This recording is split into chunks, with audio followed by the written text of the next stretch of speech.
আসসালামু আলাইকুম গাইস, সবাই কেমন আছেন? আই হোপ সবাই খুব ভালো আছেন। তো আজকে আমি খুবই খুশি।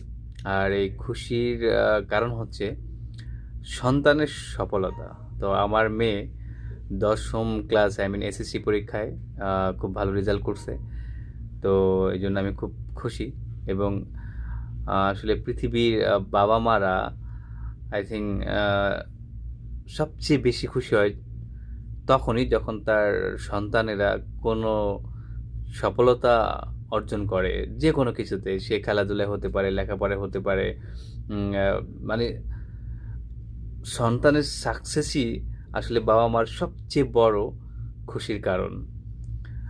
I feel কারণ আমি এই ১ম বার যখন আসলে আমার মেয়ে যখন আমাকে ফোন করে বলে যে, আ "আব্বু আমি পাস করছি। আমার রেজাল্ট মোটামুটি যাই হোক ভালো হইছে।" তো আমি আমি I feel আমার আমার আমি আমার কাছে এত ভালো লাগছে বিষয়টা যে আসলে আমি কিভাবে আরকি আ আমার এই উচ্ছ্বাসটা আমি কিভাবে প্রকাশ করব I don't know। তো আমি যতটুকু পেরেছি আমি তো সৌদি আরবে থাকি। আমার প্লান্টের ভাই ব্রাদারকে মোটামুটি পার্টি দিছি সবাইকে অ্যা খাওয়াইছি খুশিতে এবং বাড়িতে মিষ্টি কেনার জন্য টাকা দিছি এবং বলছি সবাইকে মিষ্টি খাওয়াও। তো আসলে এটা আসলে অন্যরকম একটা ফিল, অন্যরকম একটা আনন্দ। সো আসলে সবাই দোয়া করবেন আমার ছেলে-মেয়ের জন্য। ভালো থাকবেন সবাই।